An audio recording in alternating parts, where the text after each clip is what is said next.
प्रस्तुत पत्र स्वामी विवेकानंद जी ने खेतड़ी निवासी पंडित श्री शंकरलाल को 20 सितंबर 1892 को लिखा था। बम्बई, 20 सितंबर 1892। प्रिय पंडित जी महाराज, आपका कृपापत्र मुझे यथासमय मिला। न जाने क्यों मेरी इतनी अधिक प्रशंसा हो रही है। ईसा मसीह का कहना है कि एक ईश्वर को छोड़कर कोई भला नहीं, none is good save one, that is God, बाकी सब उसके हाथ की कठपुतलियां निमित्त मात्र हैं। उस सर्वशक्तिमान की अथवा अधिकारी पुरुषों की जय जयकार हो, न कि मुझ जैसे अंधिकारी की।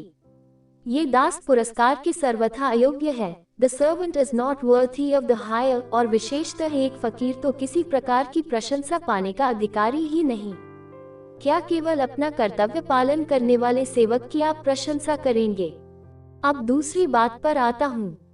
हिंदू मस्तिष्क का झुकाव सदा साधारण सत्य से विशेष सत्य की ओर रहा है, न कि विशेष सत्य से साधारण सत्य की ओर। अपने समस्त दर्शनों में हम सदैव किसी एक साधारण सिद्धांत को लेकर बाल की खाल निकालने की प्रवृत्ति पाते हैं, फिर वह सिद्धांत कितना ही भ्रमात्मक एवं बालकोचित क्यों न हो। इन सर्वमान्य सिद्धांतों में कहाँ तक तथ्य है, इस बात के खोजने या जानने की किसी में उत्कंठा नहीं। स्वतंत्र विचार का हमारे यहाँ अभाव सा रहा है। यही कारण है कि हमारे यहाँ पर्यवेक्षण, ऑब्जर्वेशन और सामान्यीकरण, जनरलाइजेशन, विशेष सत्यों से एक साधारण सिद्धांत में उपस्थित होना, प्रक्रिया के फलस्वरूप परिणामतः निर्मित होने वाले विज्ञानों की इतनी कमी है। ऐसा क्यों हुआ? इसके दो कारण हैं। एक तो ये कि यहाँ की जलवायु की भयंकर गर्मी हमें क्रियाशील होने की अपेक्षा आराम से बैठकर विचार करने के लिए बाध्य करती है, और दूसरे ये कि पुरोहित ब्राह्मण दूर देशों की याला या समुद्र याला न करते थे।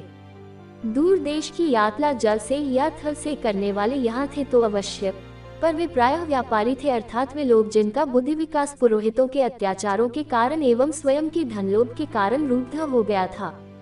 अतः उनके पर्यवेक्षणों से मानवीय ज्ञान का विस्तार तो न हो पाया, उल्टे उसकी अवनति हो गई है, क्योंकि उनके निरीक्षण इतने दोषयुक्त थे तथा विभिन्न देशों के उनके वर्णन इतने अयुक्तिपूर्ण और तोड़ मरोड़ कर इतने विकृत बनाए गए थे कि उनके द्वारा असलियत तक पहुंचना असंभव था।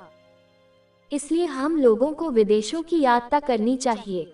यदि हम अपने को एक सुसंगठित राष्ट्र के रूप में देखना चाहते हैं तो हमें ये जानना चाहिए कि दूसरे देशों में किस प्रकार की सामाजिक व्यवस्था चल रही है, और साथ ही हमें मुक्त हृदय से दूसरे राष्ट्रों से विचार विनिमय करते रहना चाहिए। सबसे बड़ी बात तो यह है कि हमें गरीबों पर अत्याचार करना एकदम बंद कर देना चाहिए। किस हास्यास्पद दशा को हम पहुंच गए हैं। यदि कोई भंगी हमारे पास भंगी के रूप में आता है तो छुती बीमारी की तरह हम उसके स्पर्श से दूर भागते हैं, परंतु जब उसके सिर पर एक कटोरा पानी डालकर कोई पादरी प्रार्थना के रूप में कुछ गुनगुना देता है, और जब उसे पहनने को एक कोट मिल जाता है, वह कितना ही फटा पुराना क्यों न हो, तब चाहे वह किसी कट्टर से कट्टर हिंदू के कमरे के भीतर पहुंच जाए, उसके लिए कहीं रोक टोक नहीं। ऐसा कोई नहीं जो उससे सप्रेम हाथ मिलाकर बैठने के लिए उसे कुर्सी न दे। इससे अधिक विडंबना की बात क्या हो सकती है? आइए देखिए तो सही, दक्षिण भारत में पादरी लोग क्या गजब कर रहे हैं। ये लोग नीच जाति के लोगों को लाखों की संख्या में ईसाई बना रहे हैं।